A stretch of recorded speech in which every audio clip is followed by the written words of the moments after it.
Good morning students, welcome to graduate learning channel. आज की इस वीडियो में मैं आपको क्लास 7th एक्सरसाइज 3.3 के 4th, 5th and 6th sum solve करवाने जा रही हूँ। फर्स्ट 3 सम मैंने पिछली वीडियो में कंप्लीट करवा दिए हैं, तो आप पिछली वीडियो से सॉल्यूशंस देख सकते हो। आज हम 4th सम देख लेते हैं। फोर्थ सम की डेफिनेशन है the performance of a student in first term and second term is given. Draw a double bar graph choosing appropriate scale and answer the following. आपको फर्स्ट एंड सेकंड टर्म के जो performance है वो दे रखी है बेटा इस टेबल में, बार ग्राफ में।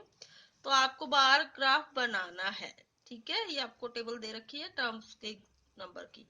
तो इसी के बेसिस पर आपको ये जो फर्स्ट सेकंड थर्ड पार्ट के इसके क्वेश्चंस हैं उनके आंसर देने हैं। तो सबसे पहले हम इसका बार ग्राफ देख लेते हैं बेटा कैसे बनाना है।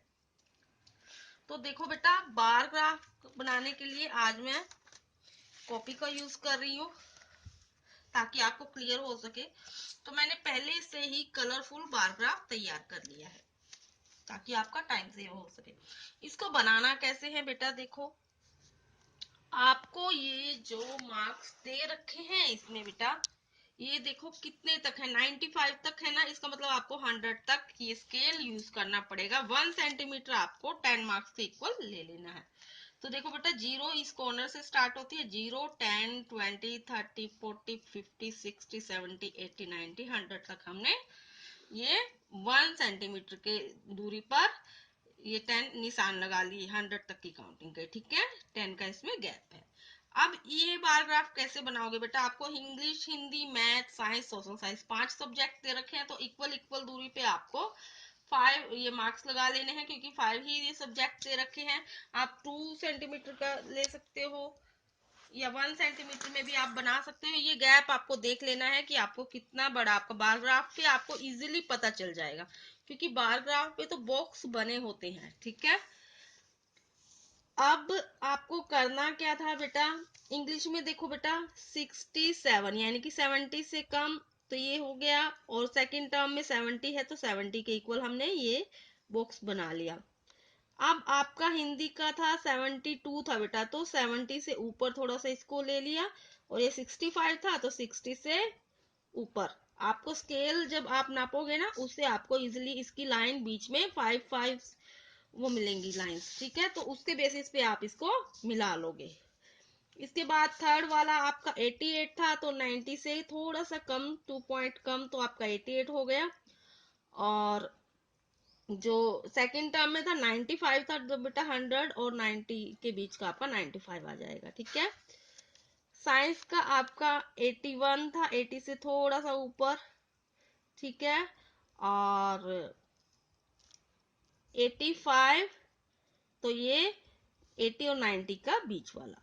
सोशल साइंस का कितना था 73, तो 70 से थोड़ा सा ऊपर 73 हो गया। और 75, 70 और 80 के बीच का ये 75 हो गया। अब इसके बेसिस पे आपको बेटा इन क्वेश्चंस के आंसर भी देने हैं। तो देख लेते हैं फर्स्ट क्वेश्चन क्या है। फर्स्ट क्वेश्चन है in which subject has the child improved his performance most. तो देखो बेटा, इन्होंने पूछा है कि किस सब्जेक्ट में बच्चों ने अपनी परफॉर्मेंस को सबसे ज्यादा इम्प्रूव किया है। तो जिसका बार ग्राफ सबसे लंबा जाएगा, सबसे टॉलेस्ट होगा, उसमें सबसे ज्यादा इम्प्रूवमेंट होगा बेटा। देखो सबसे ज्यादा इसमें लॉन्गेस्ट जो बार है वो मैथ का है, ठीक है। यहाँ से पता चल रहा है ना आपको कि मैथ का जो बार ग्राफ है वो लॉन्गेस्ट है। From the bar graph we can conclude that math bar is the longest bar, so math is the most improved performance, ठीक है। इस तरीके से आप आंसर दे सकते हो या फिर शॉर्टकट में आपको आंसर देना है तो आप क्या लिखोगे, मैथ्स, ठीक है। पूरा आंसर आपको लिखना है तो आप क्या लिखोगे बेटा, from the bar graph we can concluded that the child has improved in performance the most in math, ठीक है। या इन मैथ लिख दो या पूरा इसके क्वेश्चन में आप देख के इसका आंसर लिख सकते हो। अब सेकंड है, in which subject is the improvement the list. सबसे कम जो परफॉर्मेंस है, सबसे in which subject is the improvement the list, सबसे ज्यादा सबसे कम इम्प्रूवमेंट बेटा कौन से सब्जेक्ट में हुई है। तो देखो, अब आप जब देखोगे कि सबसे कम इम्प्रूवमेंट कौन से सब्जेक्ट में हुई है बेटा, तो वो किस में हुई है बेटा, सोशल साइंस में हुई है। देखो जब आप इसमें देखोगे, आपको जो नंबर दे रखे हैं, इंग्लिश में 67 थे, ये 67 था, तो 70 इम्प्रूवमेंट हुई है। ठीक है, हिंदी में तो इम्प्रूवमेंट हुई नहीं, इसको अभी छोड़ देते हैं, कोई और क्वेश्चन पूछा गया होगा। इसमें 88 थी, 92 इम्प्रूवमेंट हुई है बेटा। 95 तो बहुत ज्यादा है इसमें भी। इसमें 81 थी, तो इसमें 85 इम्प्रूवमेंट हुई है। इसमें 73 था, तो 75 हुए हैं, 3 पॉइंट्स ही बढ़े हैं। तो सबसे कम इम्प्रूवमेंट किसमें हुई है बेटा, सोशल साइंस में। ठीक है, इतना भी लिख सकते हो, या फिर अगर पूरा लिखना है तो कैसे लिखोगे, the improvement the list is in social science subject, ऐसे करके आप इसको पूरा कवर कर सकते हो। थर्ड क्वेश्चन है, has the performance gone down in any subject, क्या किसी सब्जेक्ट में परफॉर्मेंस नीचे गई है। तो हाँ, हमने देखा है कि हिंदी के परफॉर्मेंस 72 थी, बट वो नीचे चली गई, कितना 65 हो गई सेकंड बार में। तो हम इसका आंसर कैसे देंगे, yes, the performance gone down in, the performance gone down in Hindi. ठीक है, तो इसमें आपको थर्ड क्वेश्चन पूछे गए थे, एक बार फिर से देख लो। जो ग्राफ आपको बनाना है वो ग्राफ वाले पेज पर ही बनाओगे आप, उसमें 10 20 100 तक आपको ये काउंटिंग लिख के, और इसके अकॉर्डिंग जो आपको टेबल दे रखे 67 है तो 67 तक आपको लाइन ड्रॉ कर लेनी है, ये 70 है तो 70 तक। इसी तरीके से आपको ये सारे बॉक्स बना लेने हैं बेटा, तो ये आपका बार ग्राफ तैयार हो जाएगा। इसके बेसिस पर आपको कुछ क्वेश्चंस के आंसर भी देने हैं। वो क्या क्या था कि in which subject the child improvement his performance the most, तो क्या पूछा गया कि सबसे ज्यादा इम्प्रूवमेंट कौन से सब्जेक्ट में हुई है बेटा, तो मैथ में आपकी सबसे ज्यादा इम्प्रूवमेंट हुई है। सबसे कम इम्प्रूवमेंट किस में हुई है, तो वो आपका सोशल साइंस आता है बार ग्राफ के अकॉर्डिंग। इसके बाद थर्ड में पूछा गया था क्या किसी सब्जेक्ट में परफॉर्मेंस नीचे भी गई है, तो हाँ, वो आपका हिंदी सब्जेक्ट में नीचे गया है, जो आपका 72 था, फिर आपका 65 रह गया, तो ये नीचे गया है। ये आपका फोर्थ क्वेश्चन सॉल्व हुआ बेटा। इसके बाद फिफ्थ क्वेश्चन देख लीजिए, consider this data collected from a survey of a colony. आपको ये किसी कॉलोनी का डाटा दे रखा है, इसमें फेवरेट स्पोर्ट्स दे रखे हैं, cricket, basketball, swimming, hockey and athletes. Watching and participating members इसके दे रखे हैं। तो इसके अकॉर्डिंग आपको क्या तैयार करना है बेटा, बार ग्राफ तैयार करना है। उसके बेसिस पे आपको फिर 3 क्वेश्चंस पूछे गए हैं, उन क्वेश्चन का आंसर देना है। तो सबसे पहले मैं आपको रफली बता देती हूँ कि आपको बार ग्राफ कैसे तैयार करना है। तो अगेन मैंने ये नोटबुक पर ही ड्रॉ किया है बेटा, ताकि आपको क्लियर हो सके। तो देखो बेटा, आपके जो यहाँ पर मेंबर्स की संख्या है वो हाईएस्ट कौन सी है, 1240, 1240 है। तो इसका मतलब आपको जो बार ग्राफ बनाना पड़ेगा वो 1400 1500 तक बना लो आप। ठीक है, तो 0 100 200 400 ऐसे करके आपको स्केल का मेजरमेंट कैसे करोगे, 1 सेंटीमीटर आपका किसके इक्वल होगा, 100 पीपल के। तो उसके अकॉर्डिंग आपको ये बना लेनी है काउंटिंग 1500 तक। और यहाँ पे आपको cricket, basketball, swimming, hockey, athlete, उसकी इक्वल इक्वल दूरी पर आपको लाइन लगा लेनी है 5 ये गेम्स की, स्पोर्ट्स की। ठीक है, अब आपको जो बार ग्राफ बनाना है वो कैसे बनाओगे, देखो बेटा, क्रिकेट आपका 1240 है, तो 1200 का जो आपका रैंक आपने लगाया है 1 सेंटीमीटर इज 100 पीपल के इक्वल था, तो 1200 से ऊपर 1240 पर एक बार बनाइए। सेकंड आपका 620 पर, 600 से थोड़ा सा ऊपर 620 पर बनेगा।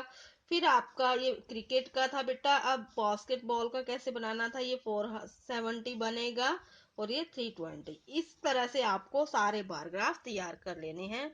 अब उसने क्वेश्चंस क्या पूछे हैं वो देख लेते हैं।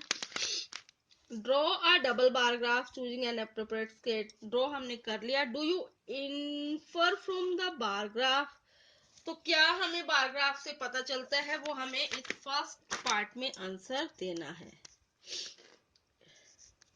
According to the bar graph क्या पता चलता है बेटा, देखो कि जो ज्यादातर लोग हैं वो मैच को देख तो रहे हैं, बट जो पार्टिसिपेट कर रहे हैं वो हमारी जो संख्या है वो बहुत कम है। यही पता चल रहा है ना हमें इससे कि देखने वालों की संख्या ज्यादा है।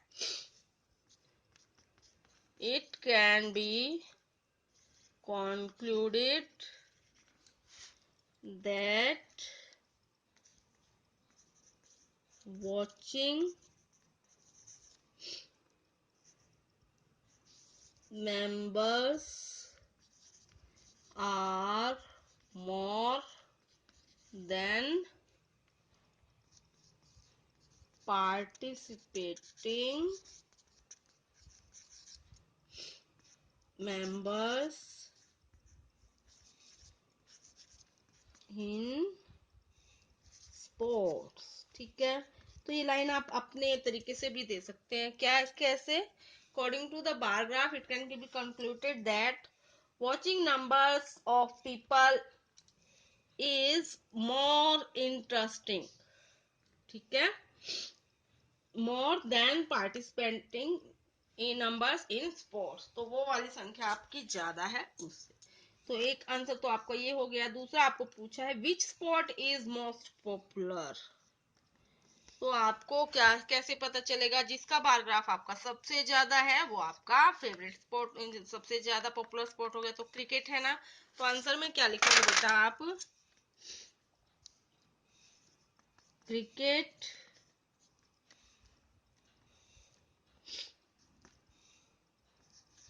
bar is longest, ये भी लिख सकते हैं according to the bar graph. Cricket bar is longest than others, so cricket is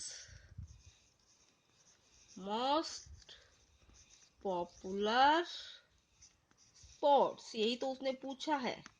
ठीक है, कि सबसे ज्यादा जो फेवरेट स्पोर्ट्स है, पॉपुलर स्पोर्ट्स है, वो कौन सा है बेटा? क्रिकेट है। ठीक है, तो सबसे ज्यादा हमें जो सबसे लंबा है वो सबसे फेवरेट होता है बेटा, जो सबसे कम होता है वो सबसे छोटा होता है। ठीक है, ये बात तो आपको ध्यान में रखनी है। थर्ड क्वेश्चन देख लेते हैं।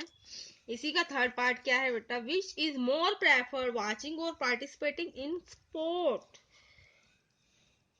अभी हमने इस क्वेश्चन का आंसर ऊपर भी दिया था कि क्या लोगों को ज्यादा पसंद है, वॉचिंग या पार्टिसिपेटिंग करना? तो watching is more preferred than participating। अच्छा, इसमें आप एक लाइन और इंक्लूड कर सकते हो कि जो आपका क्रिकेट है मोस्ट पॉपुलर गेम है और जो एथलीट्स है वो सबसे कम है। ठीक है, ये आप अपने तरीके से इसका आंसर दे सकते हो। इसके बाद आपका आंसर इनके इजी है, थोड़ा सा जो टाइम लगेगा वो टाइम आपको बार ग्राफ बनाने में लगेगा बेटा। ओके, इसके बाद ये आपका बेटा फिफ्थ क्वेश्चन था। इसके भी थर्ड ही पार्ट पूछे गए थे। ठीक है, एक तो अपना ये बताना था कौन सा गेम इसमें ज्यादा पॉपुलर है कौन सा नहीं। दूसरे में आपको क्रिकेट का बता दिया कि पॉपुलर था और वॉचिंग ज्यादा हो रही थी पार्टिसिपेटिंग के बजाय। थर्ड क्वेश्चन था। आप सिक्स क्वेश्चन देख लेते हैं। सिक्स क्वेश्चन देख लेते हैं। Take the data given the minimum and maximum temperature of various cities given the beginning of this chapter. Plot a double bar graph using the data and answer the following। आपको table दे रखी है cities की, उसके basis पर आपको bar graph तैयार करना है। तो बार ग्राफ आपका देखो, ये मैंने पहले से ही नोटबुक में तैयार कर लिया था। तो अहमदाबाद का वो टेम्परेचर 40 से कम था, तो आपका 40 से नीचे आ गया। और ये जो आपका बढ़ता हुआ तापमान और ये गिरता हुआ तापमान, ठीक है, ये ऊपर वाला है और ये नीचे वाला है, ठीक है। ऊपर वाला तापमान आपका 40 से कम था, नीचे वाला आपका 30 था, ठीक है। हाईएस्ट आपका कितना था इसमें 36 था, और ये आपका 24। इस बेसिस पे आपको ये टेबल बना लेनी है बेटा बार ग्राफ में। और अब आपको कुछ क्वेश्चंस के आंसर देने पड़ेंगे। Which city has the largest difference in minimum and maximum temperature on the given date. तो आपको ये जो टेम्परेचर दे रखा है उसके बेसिस पर आपको बताना है कि कौन सी सिटी है जिसका तापमान सबसे कम है और सबसे ज्यादा है। तो आप टेबल में देख के आंसर क्या दोगे बेटा। जम्मू जो आपकी सिटी है, Jammu has largest difference in the minimum and maximum temperature, ठीक है। तो फर्स्ट का आंसर आपका क्या है बेटा, जम्मू। बाकी लाइन आप क्वेश्चंस में से देख सकते हो। जम्मू आप बार ग्राफ को देखकर आंसर देना है। Which is the hottest city, which is the coldest city. तो बार ग्राफ के बेस पर जम्मू आपका क्या आएगा, हॉटेस्ट। सबसे ज्यादा गर्मी कहाँ है बेटा, जम्मू में है। और सबसे कम जो आपका दे रखा है बेंगलोर, ठीक है। बेंगलोर क्या है, कोल्डेस्ट सिटी, ठीक है। आप इसको पूरा भी लिख सकते हो, Jammu is the hottest city and Bangalore is the coldest city. किसी भी तरह से आप इसका आंसर दे सकते हैं स्टेटमेंट के अकॉर्डिंग। थर्ड है, name 2 cities where maximum temperature of one was less than the minimum temperature other। तो इसमें क्या आएगा, बेंगलोर एंड जयपुर। ये क्या है बेटा, मैक्सिमम। और मिनिमम क्या आएगा आपका, बेंगलोर एंड क्या था, अहमदाबाद। ये आपका मैक्सिमम वाला है और ये मिनिमम, ठीक है। ये आपका थर्ड था। फोर्थ था, name the city which has the लेस्ट difference between its minimum and the maximum temperature. आपको उस शहर का नाम बताना है जिसमें मिनिमम और मैक्सिमम में कम। तो वो सिटी कौन सी है जिसमें कम डिफरेंस है बेटा, मैक्सिमम और मिनिमम टेम्परेचर में, मुंबई, ठीक है। मुंबई वो आपका शहर है जिसमें मैक्सिमम और मिनिमम में कम डिफरेंस है, ठीक है। ये आपका बेटा 5th क्वेश्चन बनता था। स्टूडेंट्स, अगर आपको मेरे द्वारा करवाए गए सम अच्छे से क्लियर हो रहे हैं तो वीडियो को लाइक और शेयर जरूर कीजिए। चैनल को सब्सक्राइब करने के लिए घंटे का बटन दबाएं ताकि आपको मेरे नेक्स्ट वीडियो की नोटिफिकेशन जल्द ही मिल सके। वीडियो देखने के लिए आपका बहुत बहुत धन्यवाद। मिलते हैं नेक्स्ट वीडियो में नेक्स्ट एक्सरसाइज के साथ। Till then bye bye and take care students.